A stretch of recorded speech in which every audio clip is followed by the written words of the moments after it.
Hello दोस्तों, जय हिंद जय भारत। मैं अपना सुनील फौजी।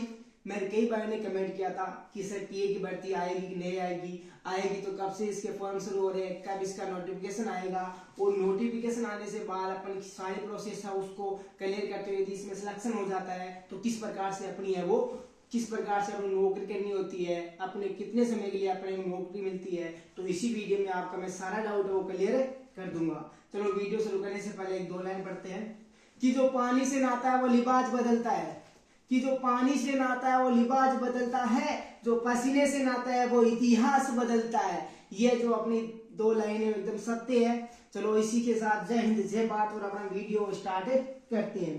वीडियो के अंदर सबसे पहले अपन बात करते हैं कि सर 2024 के अंदर भर्ती कब आ रही है। तो मेरे प्यारे साथियों, अपनी फरवरी एंडिंग है, उसके अंदर अपनी भर्ती है वो टीआर आर्मी भर्ती आ जाएगी। क्योंकि इसका रीजन क्या है कि आपको ही पता है कि 17 सितंबर 2019 के बाद अभी तक टीए आर्मी की भर्ती नहीं आई है।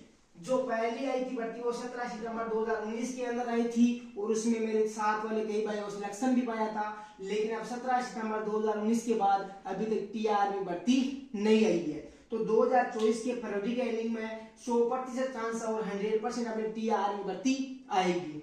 और उसके बाद अपन मेन बात ये है कि कईयों के अलग अलग जो कमेंट्स आ रहे हैं और अलग अलग मतलब जिन भाइयों से पूछते हैं वो सिलेक्शन हो चुके हैं या आर्मी के अंदर सर्विस कर रहे हैं, कोई तो ये कहता है कि टीए आर्मी भर्ती परमानेंट है, कुछ बंदे या अपने जो सैनिक है ये कहते हैं कि टीए आर्मी है वो फिक्स या परमानेंट नौकरी नहीं है।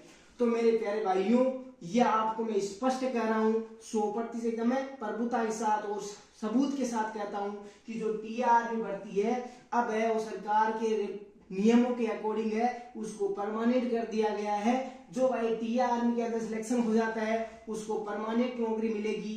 और जितने भी मेंबर हैं जो परमानेंट आर्मी के अंदर जीडी या कंट्रैक्ट होती है, जो आपको सुविधाएं मिलती है वो टीए आर्मी अर्थात टेरिटोरियल आर्मी के अंदर भी आपको मिलेगी। जिस प्रकार अपन बात करें सबसे पहले कैंटीन कार्ड होता है, तो टीए आर्मी के अंदर भी आपको कैंटीन कार्ड की सुविधा मिलेगी। आप किसी भी प्रकार से यदि सेना के रूप में कोई भी सामग्री बाउट करना चाहते हो, खरीदना चाहते हो, तो आसानी से आप कैंटीन कार्ड के थ्रू खरीद सकते हो। इसके बाद अपन बात करें कि सबसे मुख्य बात यह है कि सर इसमें पेंशन मिलती है या नहीं मिलती।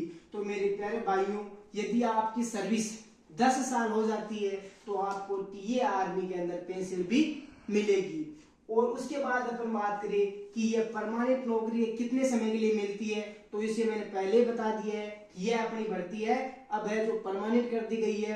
पहले क्या होता था इसके अंदर कि हमारे जो सैनिक है उनको विशेष परिस्थितियों में यदि जवानों की आवश्यकता होती थी तो टीए आर्मी के जो टाइगर होते हैं, सैनिक होते हैं, उसको प्रशिक्षण देते थे और उसको एक फौजी के रूप में तैयार करके फिर उसको 1 साल के अंदर समथिंग 2-3 महीने नौकरी करवा के घर पे भेज दिया जाता था। और जब भी अपनी भारतीय सेना को उन सैनिकों की आवश्यकता होती थी तो उनको बुलाती और उनसे कार्य करवाती, उतने समय में उनको पेंशन या फिर अपनी जो सैलरी है वो मिलती। उसके बाद उसको किसी भी प्रकार की सैलरी या अन्य सुविधा वो नहीं मिलती। लेकिन अब जो अपनी भर्ती आ रही है या 2019 में जो भर्ती आई है उसमें सारी सुविधा वो इंडियन आर्मी के अंदर थी वो एकदम सेम हो गई है। तो इसी प्रकार के और वीडियो पाने के लिए आप मेरे से संपर्क कर सकते हैं, कमेंट कर सकते हैं। जय हिंद जय भारत।